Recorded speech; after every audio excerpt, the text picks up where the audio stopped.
Well, how y'all are this afternoon? This is your buddy George Jones over at the Bergen Gun Range with my next installment on, hey, I got this old used gun. The old used gun we got today is this guy. Now, I've reviewed the Marlin 336 before, but I've never shot a 30-30 on, and I've never reviewed one in 30-30. So, our friend at Central Kentucky Bushcraft asked me the other night, we were out, and he says, you ever owned a 30-30? I said, no, I've never owned a 30-30. He says, you ever reviewed a 30-30 on your channel? I said, no, come to think of it, I haven't.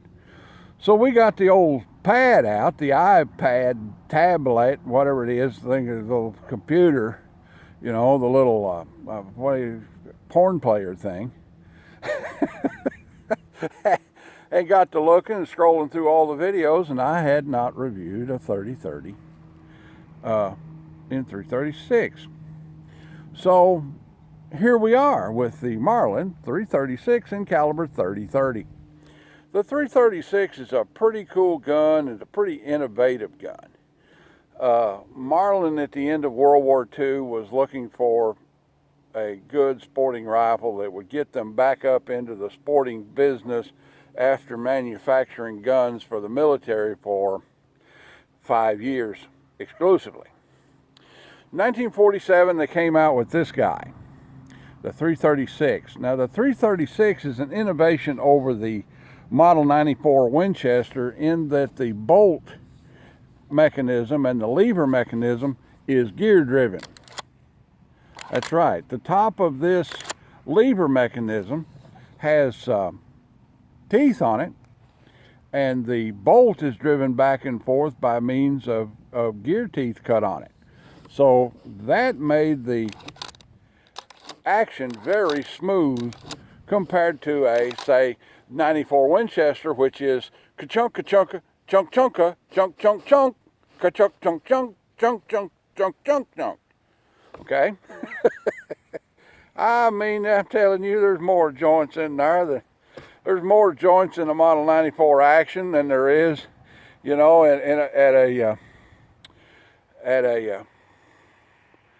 well, I ain't gonna say that. But anyway, there's a lot of joints in it, and it's kind of a thing, you know, whereas this is a smooth action, smooth.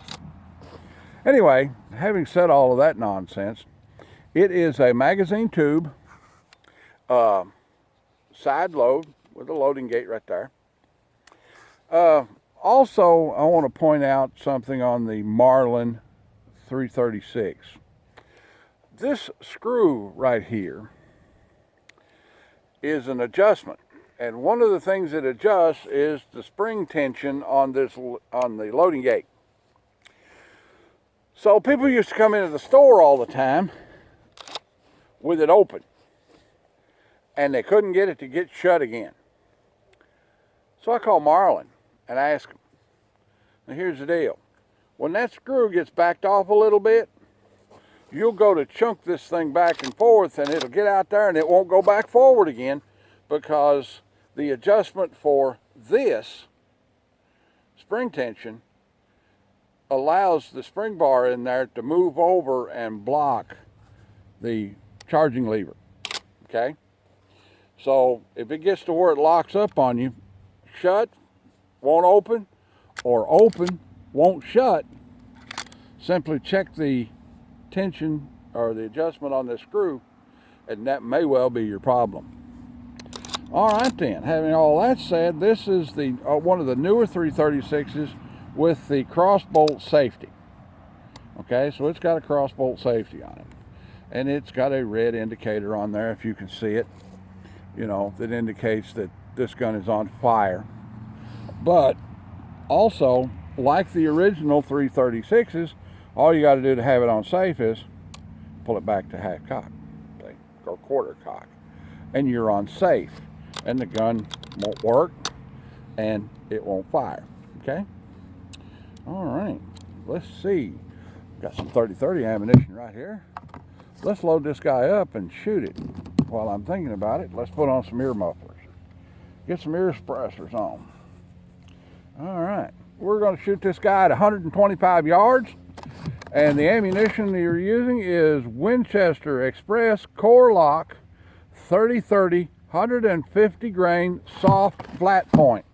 Now it's important to have flat point ammunition in a 30-30 because the cartridges line up with each other.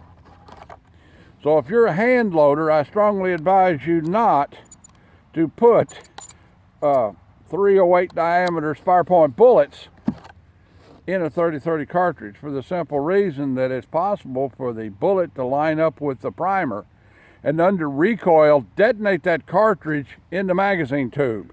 And that seems ludicrous as all get out, but in reality it's happened. It's happened quite a few times. The 30-30 cartridge is originally old black powder cartridge that came out in the 1880s. And I want to talk a little bit about the SAMI. That's enough. The SAMI. Let's talk about SAMI for a minute. SAMI is the Society of Ammunition Munitions Manufacturers Institute. Now, SAMI applies standards to the manufacture of ammunition. One of the standards that they have is that a factory cartridge of original design shall not be loaded to a pressure or velocity tolerance greater than that of the original cartridge's design. Okay? Now, so that cartridge, new in the box, is loaded to the same pressure and velocity parameters as the original 1880 black powder loading. Even though it is smokeless powder, it's not loaded any higher than that. 45 long Colt factory ammunition new today is loaded to the same pressure and velocity standards, unless of course it's marked plus P, as the original 1868-69 loading would have been. So all of the older, what we would call today obsolete cartridges, like 30-30 and 45-70 and 45 long Colt and 38-20 and 32-20 and so forth, are all loaded by SAMI standards to the original black powder loading. That's one of the reasons why people don't like the 30-30 cartridge, is because the factory loading is not very powerful. But man, I'm gonna tell you what, there's a lot of bear, a lot of deer, wild hogs killed with the 30-30 cartridge. So, you know, it ain't no slouch. And the bullets are a lot better and the ballistics are a lot better, and overall, 30-30 is a good cartridge. I've seen a lot of deer killed with a 30-30. You know, it kills them dead. All you got to do is get that shot placement in there. All right, boys and girls, let's run one up in here and give it a try on the old steel silhouette and the steel swingers down at 125 yards. Now, he told me this gun was zeroed good, so I'm going to give it a try. Let's try the AR-500 police steel silhouette. And I believe that's what we like to refer to as a hit and see. That out of there because David reloads these cartridges. This gun comes to us compliments of Central Kentucky Bushcraft on YouTube. David and his wife operate that little channel, and they do a real good job. David's daddy was a good old-fashioned woodsman, buddy, and he taught David a lot of stuff.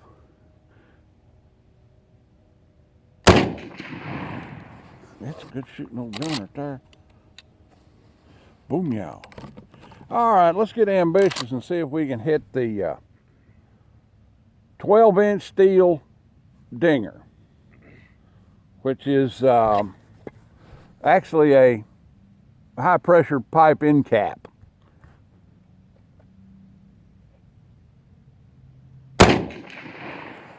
think I hit it. Okay, got one more. Let's see if we can hit it this time. Yeah. Go whammy. Let's see if we get that piece of brass before we lose it.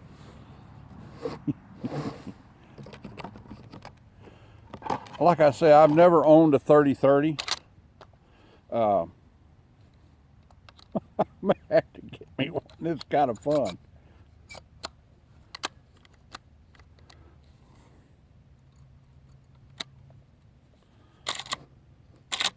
This guy's kind of fun to shoot.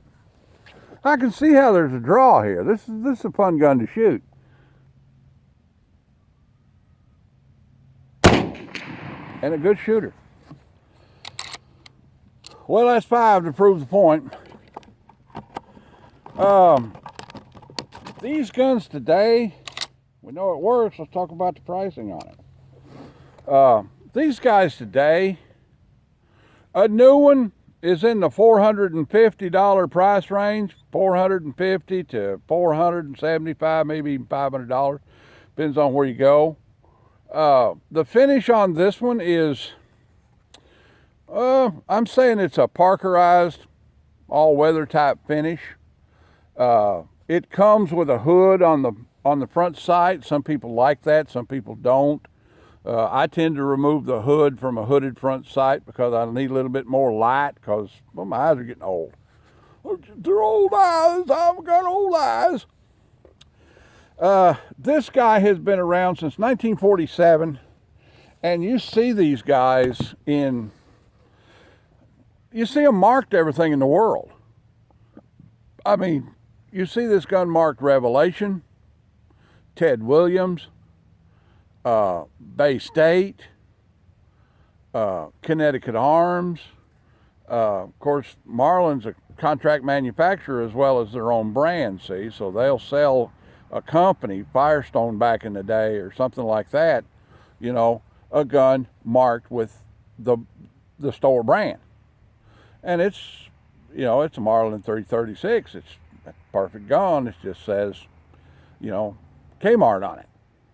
Or Ted Williams or something like that. I don't know who all they mark these for. Now, you also see this gun in the Glenfield, which is the slightly cheaper version by Marlin. But you see it, you know, you see these marked Glenfield. You see them with big high belly wood on them up here like this. You see them with a high Monte Carlo stock. You see them without. You know, all different configurations, but they're all the base 336 when it comes down to it. A used one like this, an older one, say a Ted Williams or, you know, a Glenfield or something like that, is still commands pretty good money, like in the $300 to $325 range. Very popular gun. Everybody in the country, except me, has got one of them. But they're a good gun. A light recoil. They deliver up to 180 grain projectile in a factory loading. They're accurate. They are a good 125 yard big game gun. There's no getting out of it. And I'd say between 1920 and today, half, 2/3 of the white-tailed deer killed in the Commonwealth of Kentucky killed with a 30-30. You know. And I'd say half the deer killed with a 30-30 have been killed with one of these. So anyway, it's a good overall rifle. Well, that's about the size of it. Like, take, share, commentate, and subscribe, and we'll see you when we see you. Bye now. Turn that guy off and go do something else.